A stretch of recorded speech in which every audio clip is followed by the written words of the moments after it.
Segera download Quran Tadabbur, tafsir dalam genggaman Anda. Bulan Ramadan adalah bulan Al-Quran.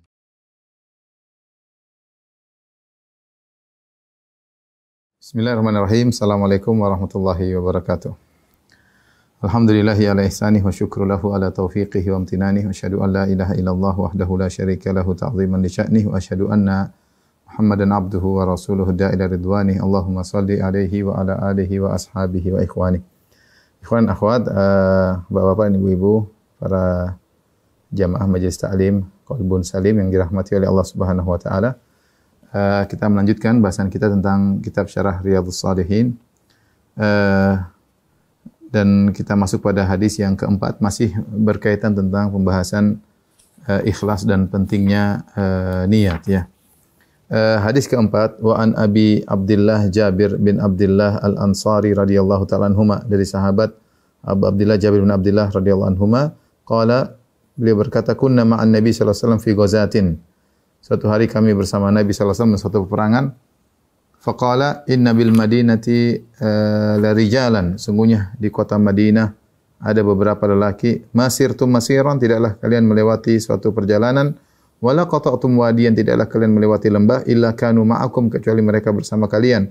Habasahumul marad, mereka terhalangi oleh sakit. Wa fi riwayatan illa syarakukum fil ajr, dalam riwayat yang lain disebutkan kecuali mereka bersama kalian sama-sama mendapatkan bersekutu dalam meraih pahala. Rawahu Muslim. Kemudian rawahul Bukhari an Anas, yang kedua dari Anas bin Malik dengan makna yang sama, radhiyallahu anhu, dari Anas bin Malik, qala raja'na min ghazwati Tabuk ma'an Nabi sallallahu alaihi wasallam, kami pulang bersama Nabi sallallahu alaihi wasallam dari perang Tabuk bersama Nabi sallallahu alaihi wasallam. Faqala, kemudian Nabi sallallahu alaihi wasallam berkata, inna aqwaman bil madinati khalfana, sungguhnya ada sekelompok kaum di kota Madinah di belakang kita, yaitu tidak ikut kita. Ma salakna syi'ban, tidaklah kita melewati jalan-jalan di antara gunung. Syi'ab maksudnya jalan-jalan di antara gunung. Wala wadiyan, tidaklah kita melewati lembah, illa wa hum ma'ana, kecuali mereka bersama kita. Habasahumul udhur, mereka terhalangi dari udhur. Hadis ini adalah hadis yang agung. Dua hadis diriwayatkan dari Jabir bin Abdullah dan diriwayatkan dari Anas bin Malik dengan makna yang sama, di mana Rasulullah SAW satu peperangan, yaitu zahirnya adalah perang Tabuk ya. Perang Tabuk adalah perang yang terjadi pada tahun 9 Hijriyah dengan perjalanan yang sangat jauh ya, di musim panas, perjalanan yang berat dari kota Madinah musim panas menuju Tabuk yang jaraknya sekitar 750 km. Kemudian harus siap berhadapan dengan kaum Romawi, musuh Romawi, dan musuh kaum Romawi terkenal hebat dengan kekuatan yang full power ketika itu ya, negeri adidaya ya, sehingga berat ketika untuk berangkat menuju ke perang Tabuk ya. Perjalanan jauh, musuh yang berat, musim panas. Godaan berat juga ketika itu musim panen korma dan yang lainnya. Sehingga para sahabat berperang, dan ada beberapa sahabat yang tidak bisa ikut berperang karena mereka sakit ya. Karena mereka sakit, dan itu wajar, boleh seorang kalau sakit punya uzur tidak ikut perang. Sebagaimana Allah berfirman dalam surat Al-Fatih, laisa 'alal a'ma haraj wala 'alal a'raj haraj wala 'alal marid haraj. Tidak mengapa bagi orang yang buta untuk tidak ikut perang, demikian juga bagi orang yang pincang untuk tidak ikut perang, dan bagi orang yang sakit untuk tidak perang. Tidak mengapa. Surat Al-Fatih ayat 17. Ini uzur bagi mereka. Nah, orang yang biasanya ikut perang namun tidak ikut perang, lantas dia beruzur, bagaimana nasib mereka? Ternyata Rasulullah SAW menjelaskan, orang yang tidak ikut berjihad di jalan Allah karena ada uzur, maka dia dapat pahala sebagaimana orang-orang yang benar-benar berjihad. Makanya Nabi SAW mengingatkan kepada para sahabat yang ikut dalam perang Tabuk, ya, inna bil madinati la rijalan, sungguh di kota Madinah ada kelompok orang, masirtum masiran, tidaklah kalian melewati suatu jalan. Apa saja yang kalian lewati, langkah demi langkah, ya, tapak demi tapak. Wala qata'tum wadiyan, dan tidaklah kalian melewati lembah, ya, lewat lembah, naik lagi, turun lembah. Illa kanu ma'akum, seakan-akan mereka bersama, kecuali mereka bersama kalian. Jadi seakan-akan mereka ikut serta dalam perjalanan yang jauh ini. Bayangkan ke Tabuk 750 kilo, pulang balik 750 kilo, berarti total 1.500 kilo ya, dengan perjalanan yang berat. Ya, mereka seakan-akan bukan seakan-akan mereka bersama kalian, habasahumul udhur atau habasahumul marad, mereka terhalang karena penyakit. Dalam riwayat yang lain, illa syarakukum fil ajar. Tidaklah kalian melewati satu jalan, tidaklah kalian melewati lembah kecuali mereka bersekutu dengan kalian sama-sama dapat pahala. Itu hukum mereka sama dengan kalian. Ini dikuatkan dengan hadis Anas ya. Anas berkata, kami pulang dari perang Tabuk bersama Nabi sallallahu alaihi wasallam dan Nabi berkata, sungguhnya di kota Madinah ada orang-orang di belakang kita.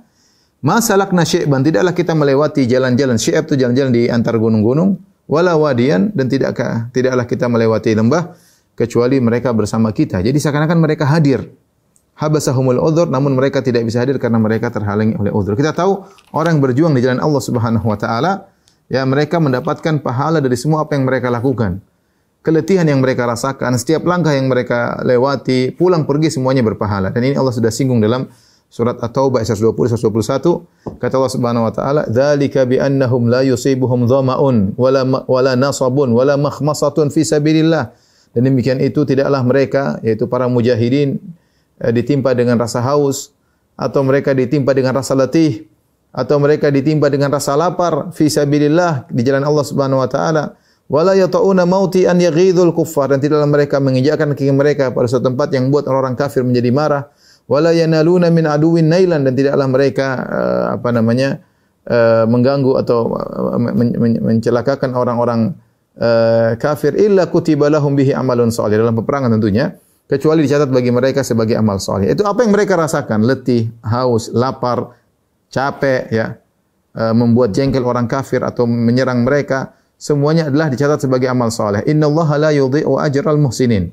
Allah tidak menyia-nyiakan pahala orang yang berbuat kebajikan. Kemudian wala yunfiquna nafaqatan saghiratan wala kabiratan, dan tidaklah mereka berinfak untuk jihad fisabilillah, kecil maupun besar. Ya. Ya, wala yaqta'una wadiyan, dan tidaklah mereka melewati lembah illa kutiba lahum, kecuali dicatat sebagai amal soleh bagi mereka, liyajziyahumullahu ahsana ma kanu ya'malun, agar Allah memberi balasan kepada mereka terbaik yang mereka kerjakan. Jadi inilah orang yang berjihad, semua yang mereka rasakan, lapar, haus ya, letih, infak yang mereka keluarkan, perjalanan yang mereka lewati lewat lembah, lewat jalan, semuanya bernilai pahala di sisi Allah Subhanahu wa taala, dan Allah catat sebagai pahala yang terbaik.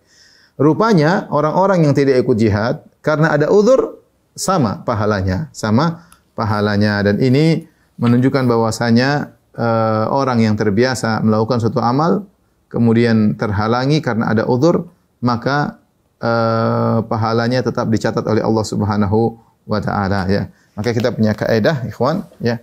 Dan ini kaidah dijelaskan oleh Syekh Utsaimin rahimahullahu taala, kaidah pahala bagi orang yang beruzur.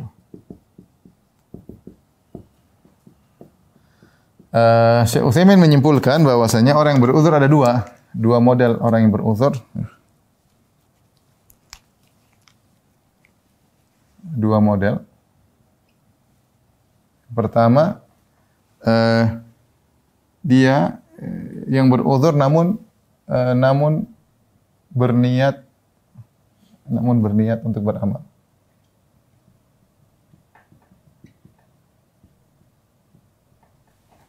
Maka dia mendapatkan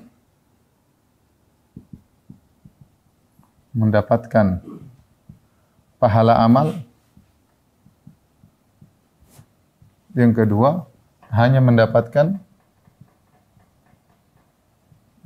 pahala niat. Ini pahala niat ya. Bukan pahala amal.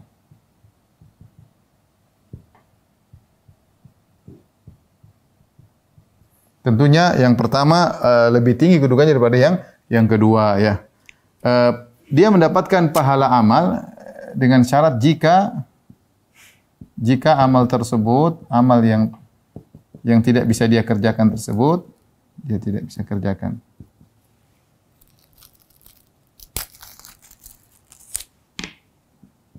Kerjakan tersebut merupakan kebiasaannya. Hanya saja kali ini ada uzur. Ya. Ya. Adapun kalau jika amal tersebut bukan kebiasaannya, hanya mendapatkan pahala amal. Jika bukan merupakan kebiasaannya, jika amal tersebut bukan merupakan kebiasaannya.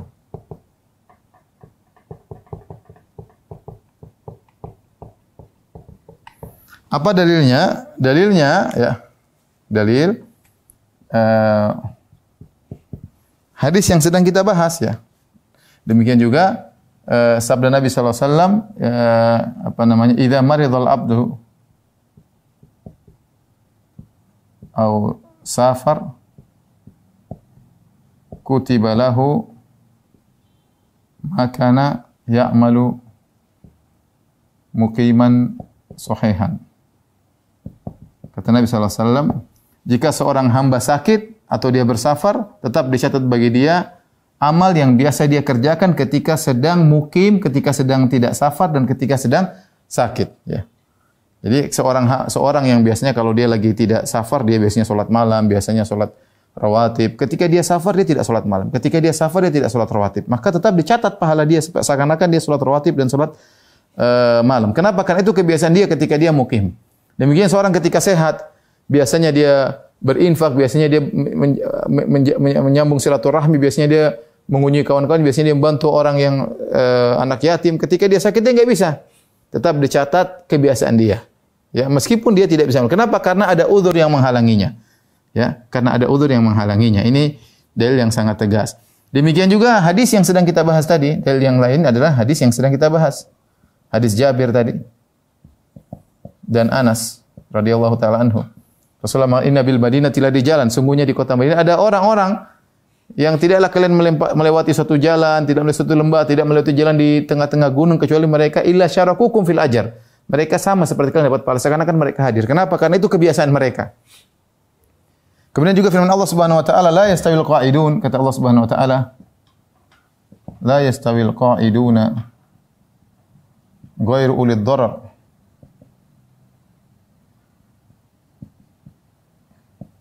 Ya. Ghairu dharar minal mu'minin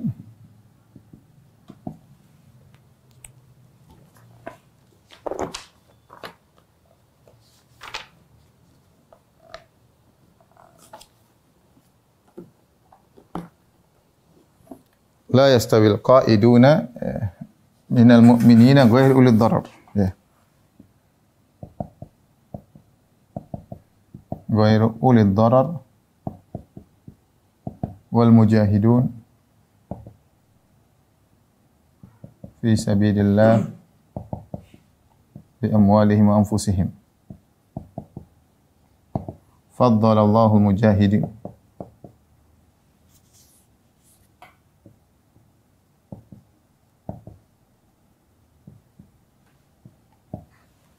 Ya. Bi amwalihim wa anfusihim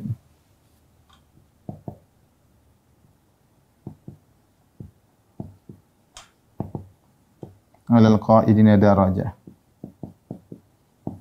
Dalam surat An-Nisa kata Allah Subhanahu wa taala, ya.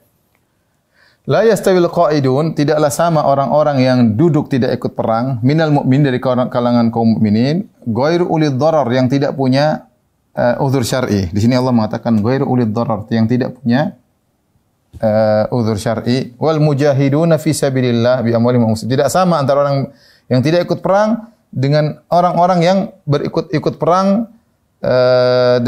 yang di jalan Allah dengan harta dan jiwa mereka. Faddalallahu al-mujahidin, Allah mendahulukan atau memuliakan orang berjihad dengan harta dan jiwa mereka alal qa'ini darajah, di atas orang-orang yang tidak ikut perang satu derajat. Di sini Allah mengatakan kata Al-Hafidz Ibnu Hajar Al-Fathul Bari, yaitu saya catat tadi jilid 6 halaman 47, Ibnu Hajar mengatakan bahwasanya Allah membedakan antara orang yang tidak ikut perang dengan orang yang berperang. Tetapi orang yang tidak ikut berperang tersebut Allah mengatakan ghairu ulil dharar yang tidak punya uzur syar'i. Seakan-akan kata Ibnu Hajar rahimahullah, orang yang tidak ikut perang dan dia punya uzur syar'i hukumnya sama dengan orang yang berjihad. Saya ulangi. Di sini dikecualikan yang tidak punya uzur syar'i. Kalau orang yang tidak ikut perang tidak punya uzur syar'i tidak sama dengan orang yang berperang. Tapi kalau dia punya uzur syar'i, maka hukumnya sama seperti orang berperang, pahalanya disamakan oleh Allah Subhanahu wa taala. Namun ini semuanya dengan syarat merupakan kebiasaannya. Ya. Namun jika tidak merupakan kebiasaannya, seperti seorang saya ingin punya ini, saya ingin punya anak, kalau saya punya uang saya ingin bersedekah, kalau saya ingin berhaji, saya ingin umrah, tapi tidak merupakan kebiasaannya, dia hanya berniat baik, maka Orang seperti ini dapat pahala, namun pahalanya bukan pahala amal tapi pahala niat. Dalilnya adalah hadis yang masyhur, ya, hadis dalam Arba'in Nawawi yang di mana para sahabat mengatakan, orang miskin mengatakan zahaba ahlud dusuri bil ujuri. Ya. Yang para orang-orang miskin dari kalangan sahabat mengatakan, ya Rasulullah, orang-orang kaya membawa pahala yang banyak.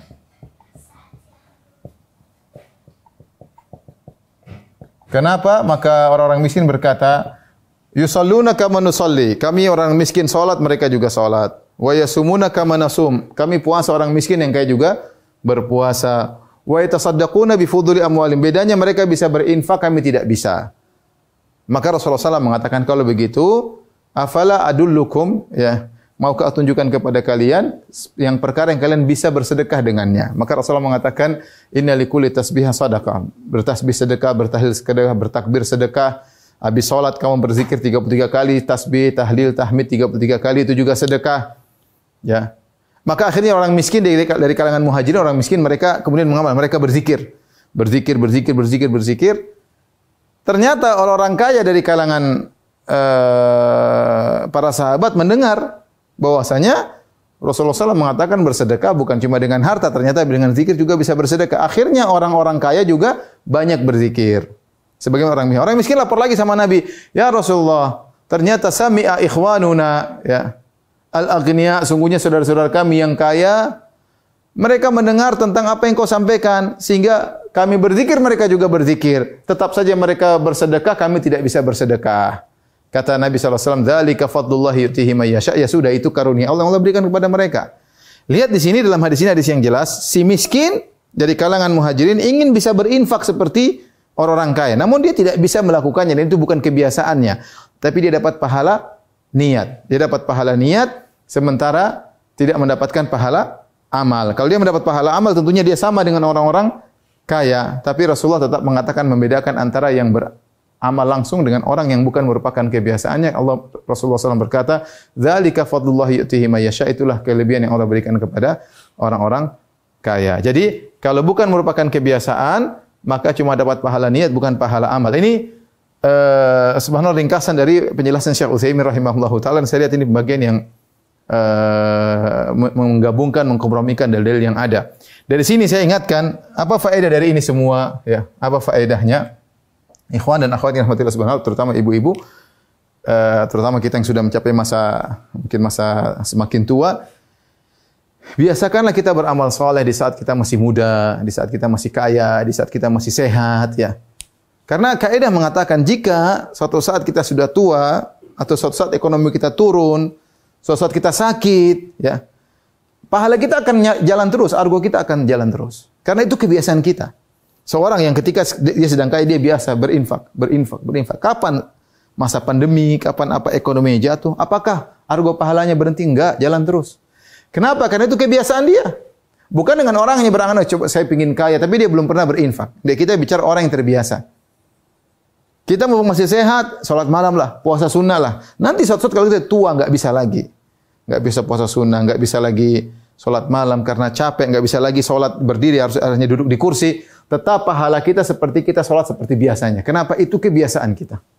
Itu kebiasaan kita, ya. Oleh karenanya, biasakanlah kita dengan amal-amal soleh, mumpung kita masih memiliki kemampuan. Nanti kapan datang suatu masa di mana kita tidak bisa lagi bersedekah karena kekurangan ekonomi, tidak bisa lagi haji dan umroh karena kita sudah sakit-sakitan, tidak bisa lagi kita bersedekah karena ekonomi yang jatuh, tidak bisa lagi sholat malam karena sakit-sakitan, maka pahala kita tetap berjalan sebagaimana biasanya, argo pahala tetap berjalan, karena yang menjadi patokan bagi Allah adalah kebiasaan dia sebelum ada uzur. Ini adalah karunia dari Allah, fadlullahi wasi', karunia Allah sangat luas. Jangan sia-siakan kesempatan ini. Biasakan diri kita, kalau ada uzur, pahala tetap berjalan, ya. Taib, kita lanjutkan.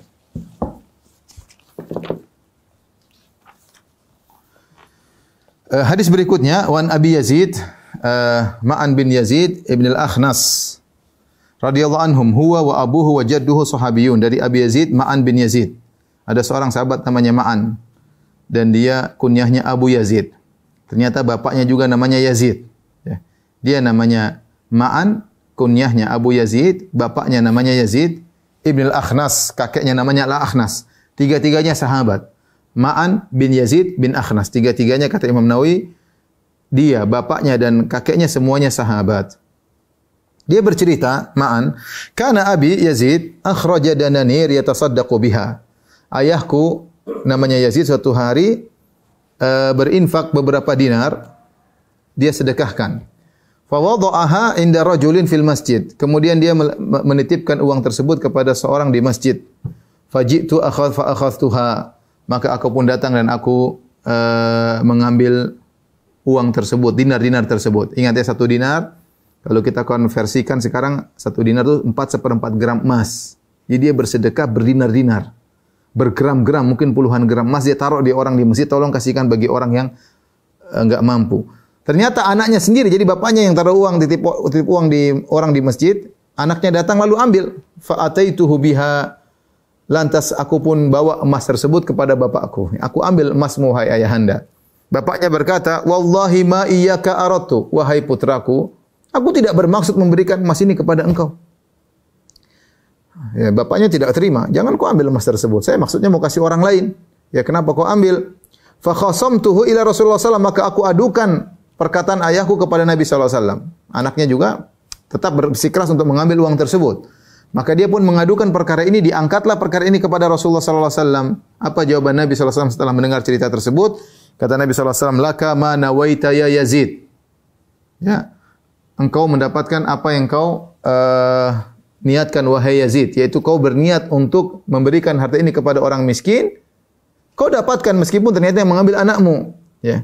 Walaka ma akhadha ya Ma'an, adapun engkau wahai Ma'an, kau mendapatkan apa yang kau ambil, bagimu apa yang kau ambil, ya. Kita lanjutkan. Bapak dan Ibu rahmatillah subhanahu wa taala. Jadi inilah kisahnya. Kisahnya begini. Ada seorang sahabat namanya Yazid. Yazid ini ingin berinfak beberapa keping dinar. Dia taruh titip orang di masjid. Niat dia untuk diberikan kepada fakir miskin. Ternyata anaknya yang bernama Ma'an datang, ambil itu dinar-dinar dari orang yang dititipin tersebut. Setelah itu dia lapor sama bapaknya. Dia bilang, ayah, uang yang dinar yang kau letakkan pada si fulan saya ambilin. Bapaknya tidak terima. Dia mengatakan, iyyaka ma aradtu, ma iyyaka aradtu. Demi Allah bukan engkau yang mau saya kasih. Kembalikan dinar-dinarku. Ya, saya tidak mau, niatnya kasih kamu. Maka anaknya bilang, tunggu, kita tanya dulu kepada Nabi sallallahu alaihi wasallam. Akhirnya mereka berdua datang kepada Rasulullah sallallahu alaihi wasallam menanyakan akan hal ini, maka Nabi sallallahu alaihi wasallam menjawab dengan jawaban yang indah. Kata Rasulullah sallallahu alaihi wasallam, "Laka ma nawaita ya Yazid." Yazid, bagimu niatmu yang kau inginkan. Kau inginkan untuk memberikan kepada fakir miskin, niatmu sudah tercapai meskipun ternyata eksekusinya tidak kena orang miskin. Walaka ma akhadta ya Ma'an, meskipun kau tidak bermaksud untuk berikan kepada anakmu. Walaka ma akhadta ya Ma'an, adapun engkau Ma'an, engkau mengambil itu adalah milikmu karena memang kau berhak untuk menerima sedekah tersebut, ya. Karena mungkin Ma'an merasa dirinya orang miskin padahal bapaknya tidak bermaksud untuk memberikan kepada anaknya. Hadis ini ikhwan dan akhwat yang rahmatillah subhanahu wa taala intinya ingin menjelaskan tentang pentingnya niat, ya. Jika seorang berniat baik, intinya hadis ini maksudnya apa? Jika seorang berniat baik ternyata salah, ya. Salah dalam prakteknya, maka yang menjadi patokan adalah niatnya.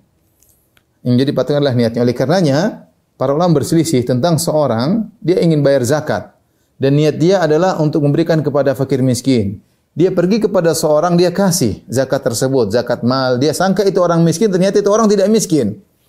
Orang tersebut ternyata berpenampilan miskin, ternyata tidak miskin. Dia kasih orang tersebut. Nah, apakah zakatnya sudah sah?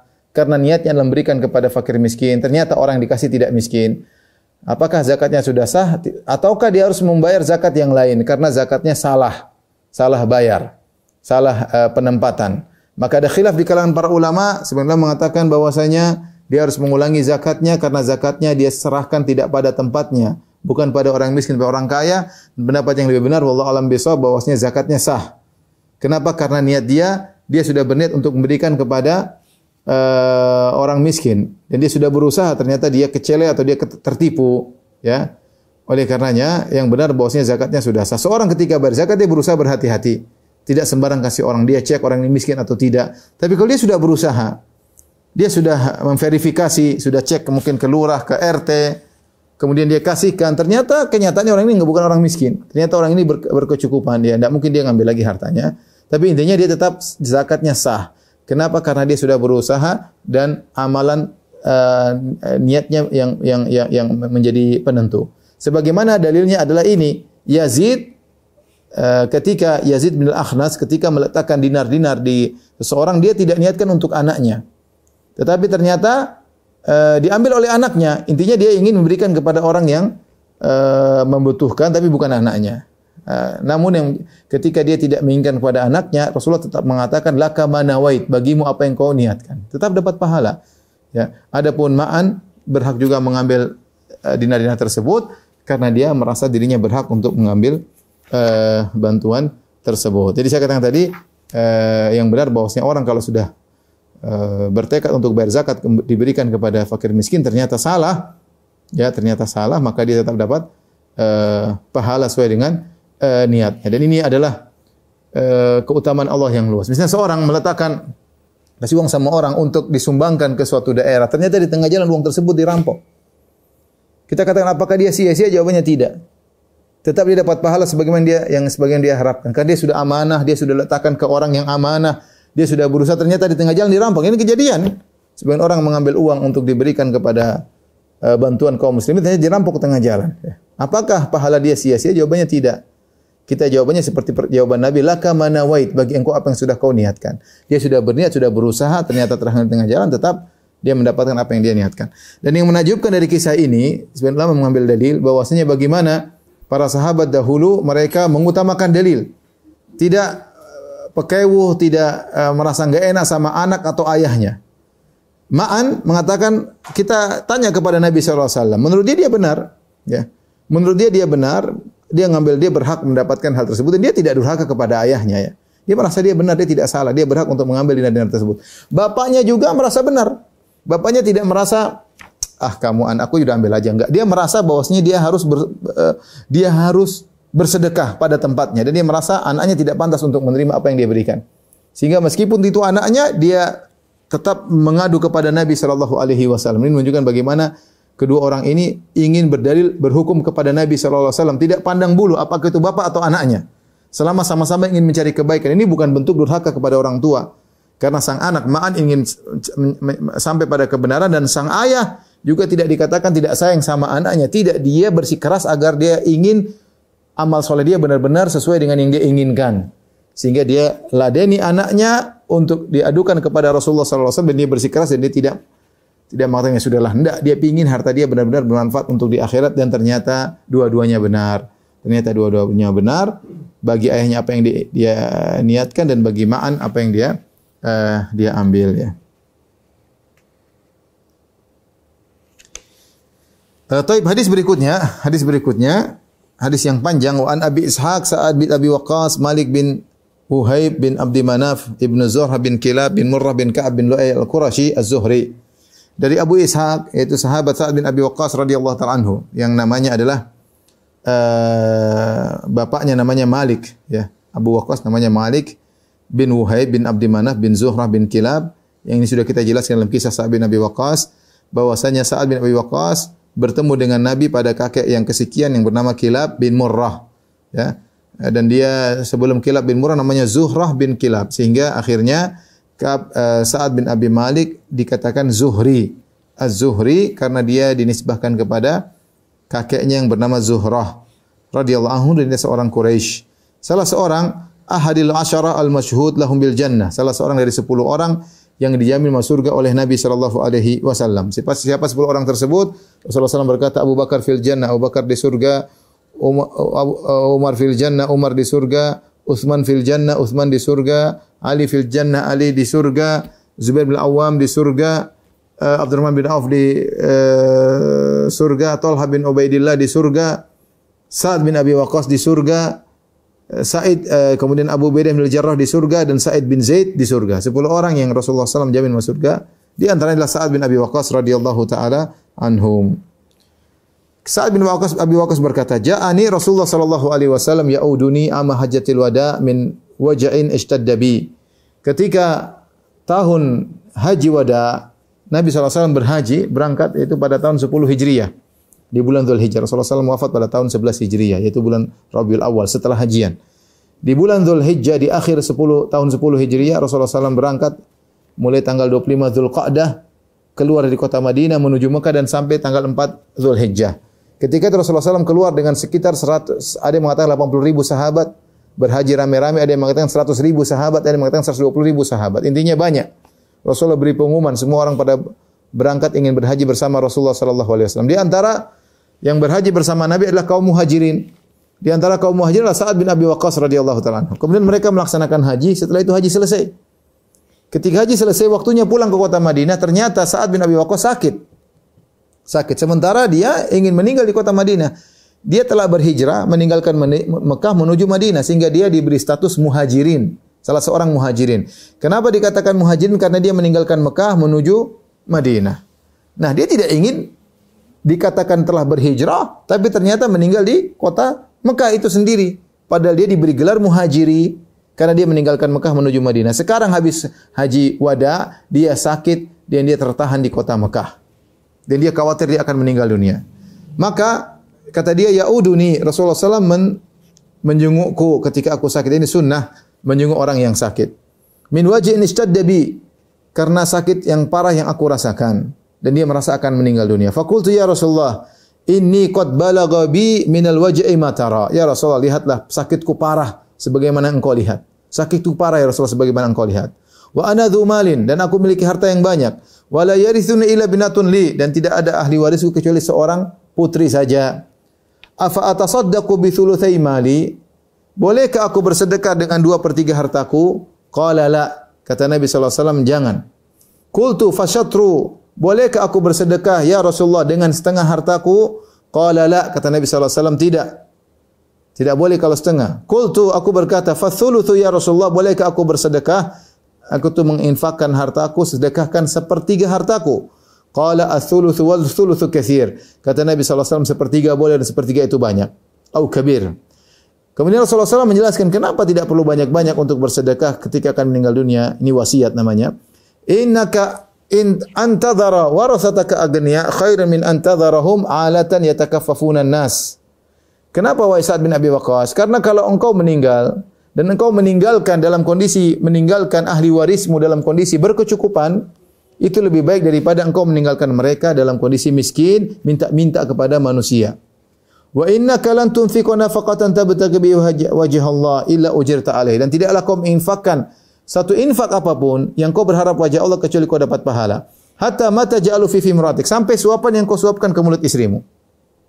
Qala Sa'ad bin Waqqas berkata, "Faqultu ya Rasulullah, ukhallafu ba'da ashabi." Ya Rasulullah, aku ketinggalan di Mekah sementara sahabat-sahabatku balik ke kota Madinah. Aku ini sudah berhijrah tinggal di kota Mekah. Kata Rasulullah SAW, "Innaka lan tukhallafa fa ta'mal amalan tabtaghi bi wajhi Allah illa izdatta bihi darajatan wa rif'ah." Wahai Sa'ad bin Abi Waqqas, meskipun kau tertinggal di kota Mekah dan tidak bisa pulang kota Madinah, seandainya selama kau masih hidup dan kau beramal saleh, kau mencari wajah Allah, kecuali engkau akan bertambah derajatmu di sisi Allah dan ketinggianmu di sisi Allah Subhanahu wa taala. Kemudian Nabi berkata, "Wa la'allaka an tukhallafa." Bisa jadi umurmu panjang, hatta yantafi'a bika aqwamun, sampai ada sekelompok orang mengambil manfaat darimu, wa yudharru bika akharun, dan sekelompok orang mendapat mudarat karena engkau. Allahumma amdhi li ashabi hijratahum. Ya Allah, teruskanlah hijrah para sahabatku. Wala taruddahum ala aqabim, jangan mundurkan mereka kembali. Lakinnal ba'isu Sa'ad bin Khawlah, tapi yang menyedihkanlah Sa'ad bin Khawlah, dia meninggal di kota Mekah. Ya Rasulullah sallam sedih yarsilahu Rasulullah sallam an mata bi Makkah, ketika dia meninggal di Mekah. Ini hadis yang panjang bercerita tentang Sa'ad bin Abi Waqqas. Ini sudah kita ceritakan 2 seri berturut-turut tentang Sa'ad bin Abi Waqqas, tapi saya singkatin aja. Sa'ad bin Abi Waqqas radhiyallahu taala anhu ketika di haji wada, ya, ketika di haji wada dia merasa akan meninggal dunia. Haji wada di tahun 10 Hijriyah. Dan ketika itu Sa'ad bin Waqqas umurnya sekitar 40 tahun ya. Sekitar 30 tahun ya. Umurnya 30 tahun ya, karena dia masuk Islam umur 17 tahun, kemudian ketika berhijrah umur 30 tahun, kemudian ketika haji wada umurnya 40 tahun.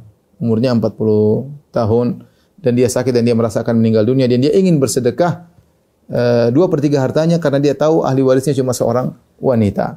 Maka Rasulullah SAW ingatkan, kata Rasulullah tidak usah banyak-banyak, tidak usah 2/3. Rasulullah, bagaimana kalau setengah? Kata Rasulullah SAW, jangan juga setengah. Bagaimana kalau 1/3? Kata Rasulullah, 1/3 boleh, tapi sudah banyak. Ini jangan dipahami bahwasanya afdal wasiat 1/3, tidak. Yang paling bagus kurang daripada itu. Ini karena permintaan saat aja. Bagaimana kalau saya bersedekah 1/3 hartaku berwasiat? Kata Nabi, 1/3 itu banyak. Setelah itu Rasulullah jelaskan kenapa tidak perlu wasiat banyak-banyak. Karena kau akan meninggalkan anak-anakmu, ahli warismu di kemudian hari. Dan subhanallah, ini mukjizat Nabi mengatakan kau meninggalkan ahli warismu. Padahal ahli warisnya itu ketika cuma satu. Tapi Rasulullah mengatakan warasataka dengan lafal plural jamak. Kau akan meninggalkan ahli-ahli warismu, menunjukkan dia akan memiliki anak yang banyak, ahli waris yang banyak. Engkau meninggalkan ahli-ahli warismu dalam kondisi berkecukupan lebih baik daripada engkau meninggalkan mereka dalam kondisi minta-minta kepada orang lain. Ini dalil ikhwan. Jika seorang semasa hidup dia bekerja keras, dia siapkan rumah buat anaknya, dia siapkan pekerjaan buat anak-anaknya, dan dia niatkan karena Allah agar anak-anaknya tidak miskin ketika dia meninggal, agar anak-anaknya tidak minta-minta kepada orang lain, dia ajari cara berdagang, maka dia dapat pahala. Bukan berarti ketika dia meninggal pahala dia putus. Tapi syaratnya niat kepada Allah Subhanahu wa taala. Lain halnya kalau orang cari nafkah, tidak mikir anak, tahu-tahu dia meninggal dunia, bukan karena Allah Subhanahu wa taala, maka harta tersebut berpindah kepada anaknya dan dia Allah alam dapat pahala atau tidak. Ya, anak-anaknya. Tapi beda ketika dia masih hidup dan dia niatkan karena Allah mencari nafkah buat anak-anaknya, dia siapkan rumah buat anak-anaknya, dia siapkan pekerjaan buat anak-anaknya, kemudian dia meninggal. Ketika dia meninggal, benar harta tersebut berpindah kepada anak-anaknya. Tetapi perpindahan harta dari harta milik dia diwariskan padanya, dia dapat pahala. Karena ketika dia hidup dia kumpulkan harta tersebut karena Allah Subhanahu wa taala untuk menolong anak-anaknya. Kenapa kita mengatakan ini? Karena Rasulullah mengatakan, "Innaka antadhar warasataka agniya." Kau meninggalkan anak-anakmu ahli warismu dalam kondisi berkecukupan, khairun, lebih baik min antadharahum alatan, daripada kau meninggalkan mereka, kau meninggal dunia mereka dalam kondisi miskin minta-minta kepada orang lain. Maka saya ingatkan kepada ikhwan dan akhwat, ketika kita masih hidup sekarang kita bekerja untuk anak-anak, niat agar memberi kecukupan kepada mereka. Tapi syaratnya, wa innaka lan tunfiqu nafaqatan tabtaghi wajh Allah. Kau beri infak dengan mengharap wajah Allah, harus ikhlas. Infak apapun yang kau berikan, kalau kau ikhlas dapat pahala. Hatta ma tajal fi murad, sampai suapan yang kau berikan kepada mulut istrimu. Ini sering saya sampaikan. Seorang ketika menyuap istrinya, dia sedang benar-benar dalam kemesraan.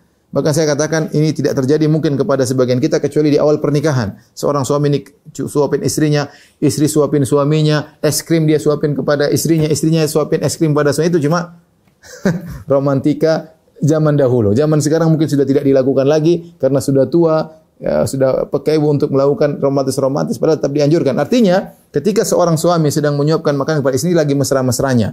Tetapi kalau dia niatkan karena Allah Subhanahu wa taala, maka dapat pahala. Ini kaidah semua perkara duniawi. Kalau diniatkan karena Allah dapat pahala. Sampai Nabi mengatakan wa fi buti ahadikum shadaqah. Engkau menggauli istrimu sedekah. Ya. Engkau menggauli istrimu sedekah. Namun niat harus karena Allah Subhanahu wa taala.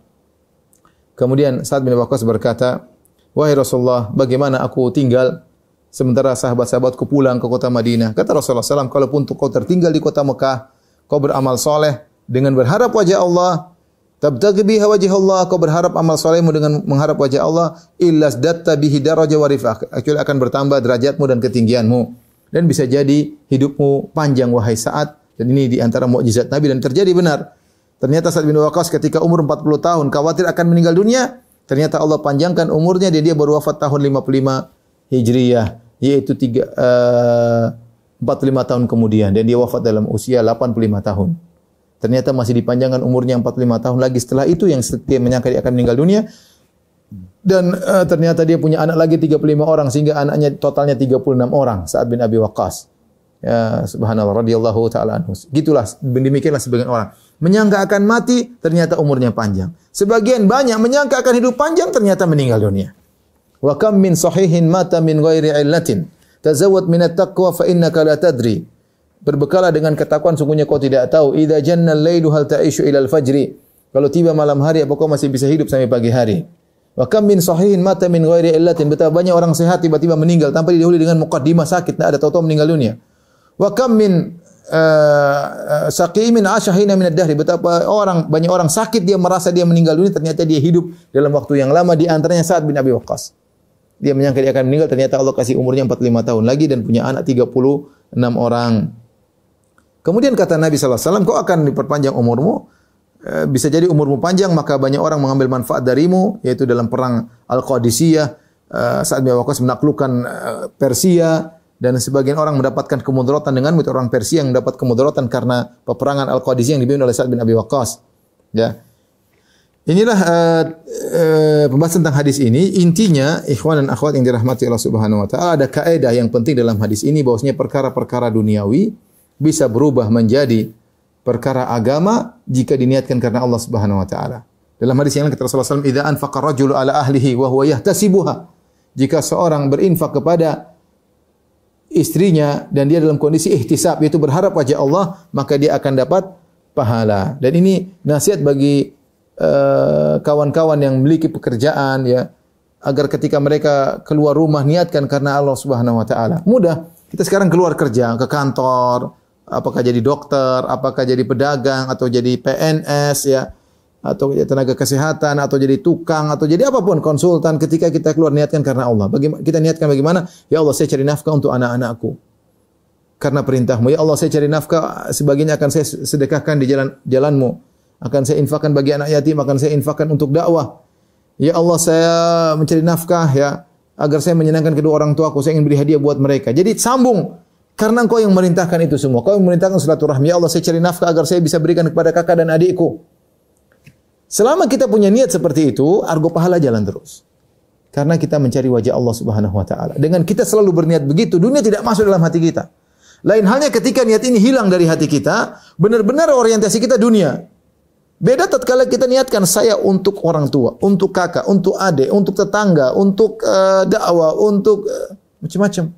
Untuk fakir miskin, ya. Untuk haji, untuk umrah. Pahala harta tersebut, sehingga niat selalu orientasinya akhirat. Dan ketika itu pahala terus mengalir. Ya.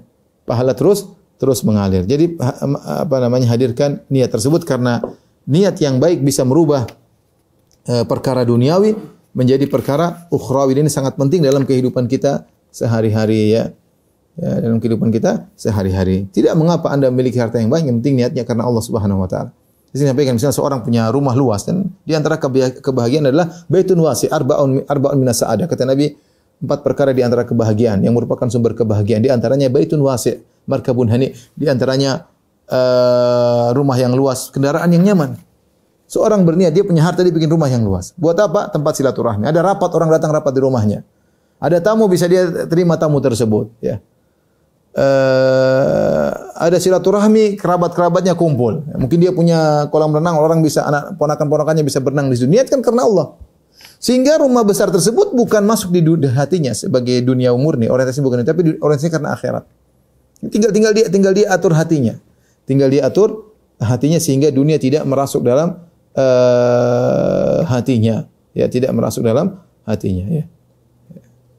Jadi niatkan perkara dunia untuk akhirat, maka menjadi berkah dan berpahala di sisi Allah Subhanahu wa taala. Dan ini menunjukkan akan pentingnya niat. Taib, ikhwan dan akhwat yang dirahmati Allah Subhanahu wa taala. Kita lanjutkan hadis yang terakhir pada kesempatan kali ini, ya. Yaitu hadis Abu Hurairah radhiyallahu anhu. An Abi Hurairah radhiyallahu ta'ala anhu, Abdurrahman bin Sakhar, Abu Hurairah namanya Abdurrahman bin Sakhar. Qala, dia berkata, qala Rasulullah sallallahu alaihi wasallam bersabda, "Innallaha la yanzuru ila ajsamikum." Sungguhnya Allah tidak melihat kepada jasad kalian. Wala ila suwarikum, dan Allah tidak melihat pada bentuk-bentuk kalian. walakin yanzur ila qulubikum. Akan tapi Allah melihat kepada hati kalian. Rawahu Muslim. Tolong dihapus ya. Hadis ini ikhwan dan akhwat yang dirahmati Allah Subhanahu wa taala menekankan tentang yang menjadi barometer di sisi Allah Subhanahu wa taala paling utama adalah hati dan amalan ya, bukan bentuk, rupa dan yang lainnya ya. Makanya Allah telah kita sampaikan di awal pengajian dari Shalihin firman Allah yang disampaikan oleh Imam Nawawi rahimahullah taala, la yanalallahu luhumuha wala dima'u walakin yanaluhu taqwa minkum. Tidak akan sampai kepada Allah daging yang kalian sembelih, darah yang kalian alirkan dari sembelihan, tetapi yang sampai adalah hati kalian ya. Allah Subhanahu wa taala berfirman, yauma la yanfa'u malun wala banun illa man atallaha biqalbin salim. Hari kiamat kelak tidak bermanfaat harta dan anak-anak kecuali orang yang datang dengan bawa hati yang bersih. Perhatikan di sini hadis Abu Hurairah, Rasulullah SAW bersabda, innallaha la yanzur. Allah tidak melihat, tidak memandang. Kepada apa tidak memandang? La yanzur ila ajsamikum. Jasad kalian, tubuh kalian. Ya, yaitu besar, kecil, tinggi, pendek. Allah tidak lihat hal ini. Ya. Wala ila suwarikum. Suwarikum. Rupa kalian. Rupa kalian. Ya. Apakah hitam, putih, ganteng, kurang ganteng, kurang cantik, kurang cantik. Allah tidak lihat pada rupa kalian. Ajsaim wala suwarikum. Ya. Kita boleh tambahkan seperti penjelasan Syekh Utsaimin rahimahullahu taala, ya, tidak melihat pada jasad, tidak melihat pada bentuk kalian, wala amwalikum. Harta kalian. Allah tidak lihat. Ya. Kaya atau miskin. Ya, kaya atau miskin ya.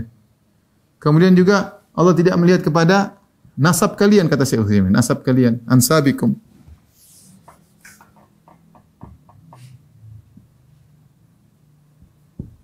Nasab kalian. Ya. Keturunan inilah ningrat, darah biru, darah merah. Ya. Allah tidak lihat ini semua ya. Ya, mungkin saya juga bisa katakan tambahan lagi, Allah tidak melihat kepada ya ahsabikum ya. Ya, apa namanya? Kedudukan ya. Pejabat, rakyat jelata. Allah tidak lihat. Allah tidak lihat semua. Lihat ini beberapa perkara yang Allah tidak lihat ya. 1 dalam hadis ini, 2, 3, 4, 5. Apa yang Allah lihat? Yang Allah lihat adalah hati-hati kalian. Walakin yanzur ila qulubikum ya wa a'malikum. Dalam riwayat tambahan. Tapi Allah melihat kepada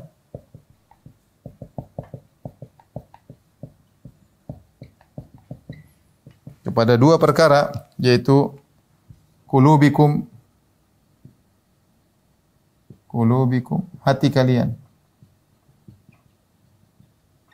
Kemudian apa? A'malikum, amal soleh kalian, amal kalian.